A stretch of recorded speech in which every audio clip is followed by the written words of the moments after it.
I have with me Ingrid Brudvig. Is that the right pronunciation? Yes, Brudvig. Brudvig, okay.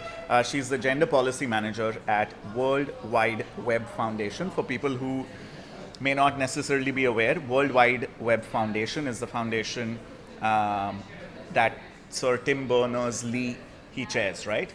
Yes. And Sir Tim Berners-Lee is the man, thanks to who you're watching this right now on the World Wide Web. He invented the World Wide Web. So, Ingrid, there's a bunch of questions I have for you on the health of the World Wide Web as of today.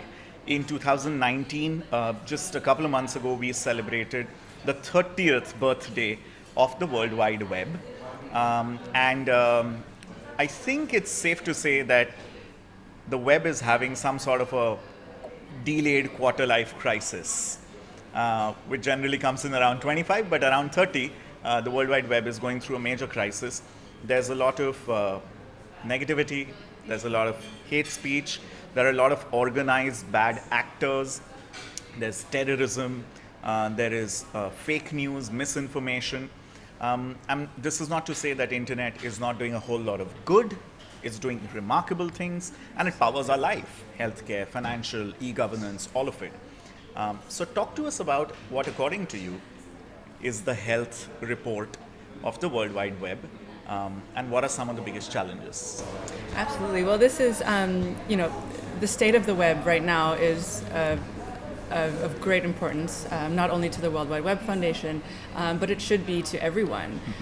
We live our lives on the web and the internet, and it fuels how we connect with each other, form relationships, our family, our economic opportunities, our political and civic voice. So the state of the web and where we're going in terms of internet policies, and especially around connecting the next 50% of the world, should really be of interest to everyone.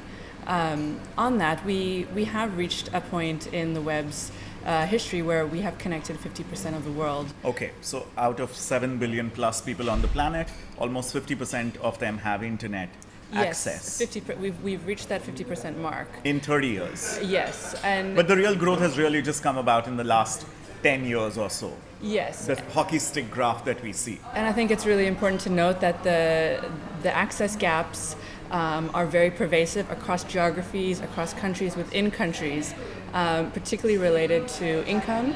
Affordability is a major barrier. Right. There are high gender gaps in access and use of the web.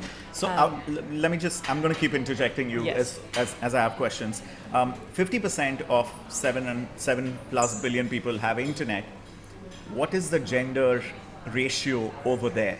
Out of the 50%, about 3.5 billion people, how many percent is male internet users? How many percent is female? Yeah, well, the gap is pervasive, and it's different across countries. Is that a global Africa, average?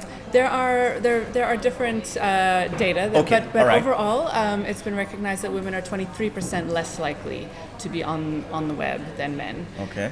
We did research a few years ago for part of our Women's Rights Online research initiative, where we actually surveyed women and men in urban poor communities across Africa, Asia, and Latin America in 9 cities. Okay. And our assumption is that if we're looking at urban areas where there are higher rates of connectivity, generally higher income areas, income earners, there may be a less gender gap. And we found that that is not the case across all 9 of these cities. Collectively, women were 50% less likely to be online than men. What is the reason?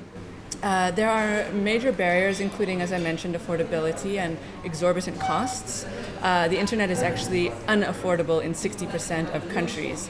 And of course, it is compounded for women who generally are not primary income earners, the gender pay gap.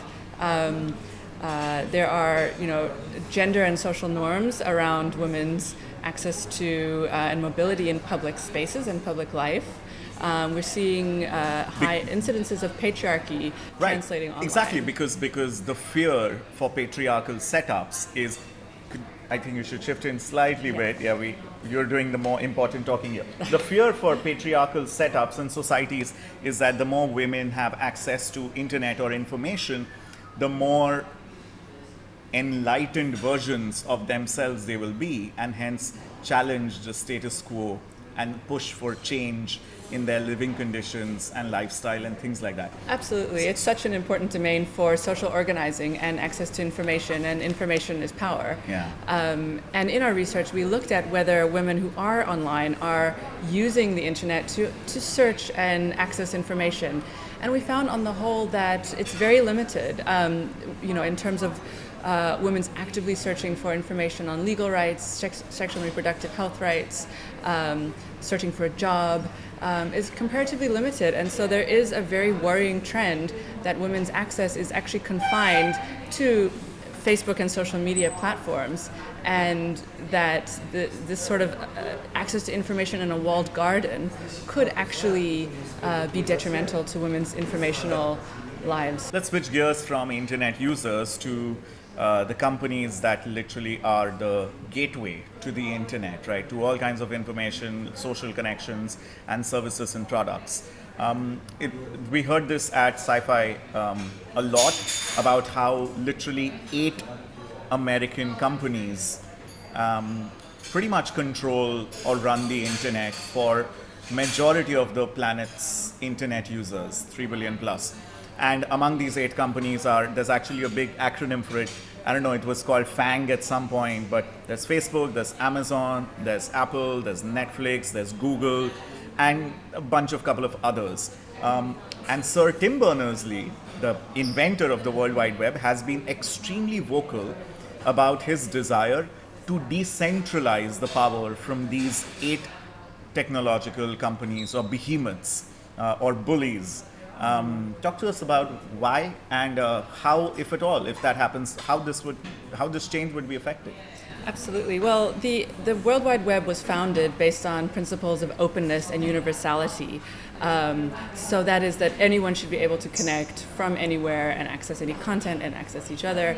And this kind of collaboration is created the web that we know today. And the risk of centralization is really a threat to the World Wide Web itself. The very and the fabric openness. of, yeah. Yes, exactly. So we, there definitely needs to be greater regulation. It needs to involve governments, companies, civil society, and individuals. And we work with various stakeholders through multi-stakeholder processes and alliances. For example, the World Wide Web Foundation run the initiative called the Alliance for Affordable Internet, which brings together governments, ICT regulators, companies, civil society to transform the policy and regulatory environment to bring down the cost of access. Similar models need to take place in conversation with these big technology corporations, and I think that... But do you think they'll ever let it happen? Of course not. I mean, in North America, there are a few senators, and of course, their run-up to the presidential elections, 2020 has begun, and Senator Elizabeth Warren, for example, has been a very vocal advocate of break down Facebook, break down Google, break down Apple. These are too big to self-regulate. They have not done it. They're not showing historical evidence of being responsible. Break them down. Let's regulate them. Yeah, I think that this needs to be looked at as a fundamental design flaw, and that we allowed these monsters to take birth in the first place. And the way that these systems are designed, the policies governing the internal organizations and companies, as well as the national policies around telecommunications. Rather, I think, than right now talking about breaking them up specifically, I think it's also around how do we introduce ethics and responsibility in their role to the greater public good, and to public society. And so we have actually introduced, we are in the process of writing with a variety of different multi-stakeholders a contract for the web that puts this responsibility back. Responsibility is around access, closing the access gap, towards privacy and data rights, towards technology as a public good. And so this contract for the web has been endorsed by over 200 companies, Globally. Globally, several governments, over 100 civil society organizations, and many individuals. So what are some of the highlights of this contract of the web, contract for the web? Yes. Well, there are overarching principles which are currently through working groups. The contract itself is being fleshed out and written, so it will be launched later this year. Okay. But I do encourage you all to follow the process of the contract. Is there a website that people can go and check this out? What's it called? Contractfortheweb.org.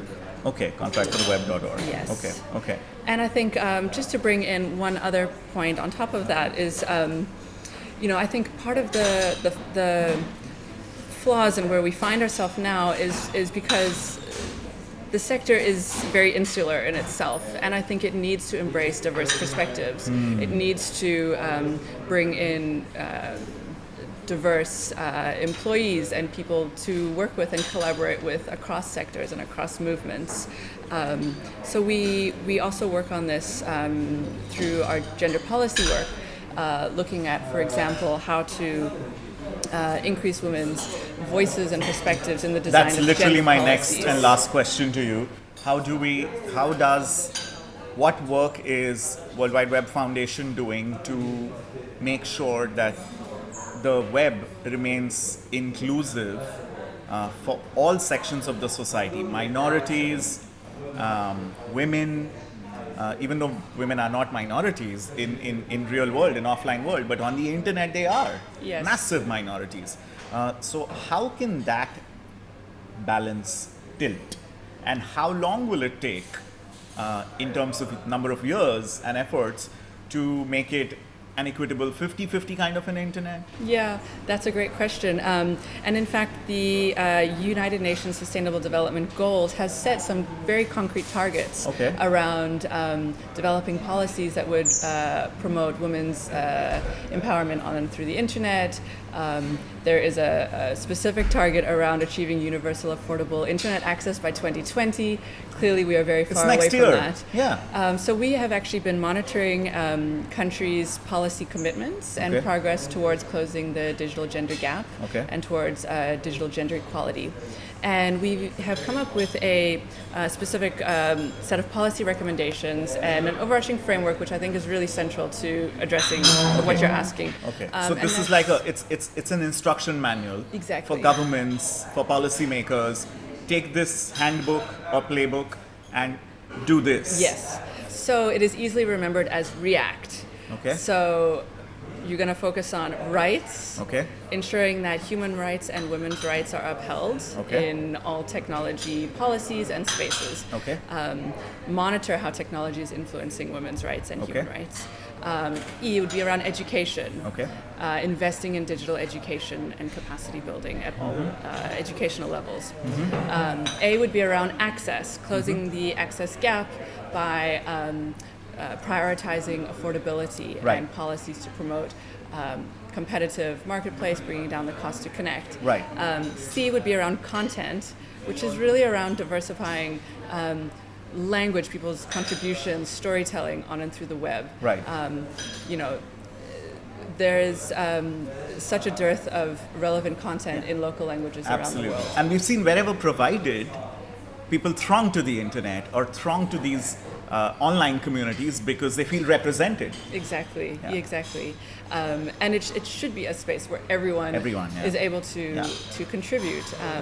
There are barriers to that where, for example, women face unparalleled online harassment and violence. So these all need to be and platforms are just not doing enough for it. Exactly.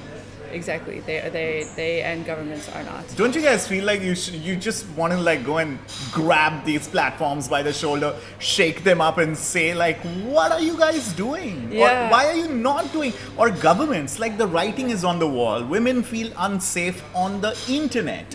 Everyone knows that, but everyone just accepts it as a universal truth, like the sun rises in the east and sets in the west. I mean, I think that... Where's the sense of urgency? There needs to be a giant wake-up call, and it needs to be driven through public consultation of hearing, diverse experiences and solutions. At the Web Foundation, we work through React. The last T, by the way, being around targets and gender targets. Policy targets. This is our framework. We would love to hear from you about this. How would you flesh out React? How will you react? Is your reaction different from ours? So I think that this idea of React and the policy measures that are set out within it provide a grounds to open up a public conversation of what this really means for our digital society and our digital future. Well, thank you so much for talking to us about this, and here's hoping that how long will it take? It's 30 years old now, the World Wide Web. How long till it becomes inclusive, gender bias, a balance? We'll be tracking that very, very closely. So 20 years, 30 years, 5 years? Hopefully sooner rather than later. Sooner rather than later. It is urgent. Thank you so much for the opportunity, and great to chat to you today. I appreciate you sharing your thoughts here. Thank you so much. Thank Ingrid. you. Thank you. Thank you for watching. Thanks.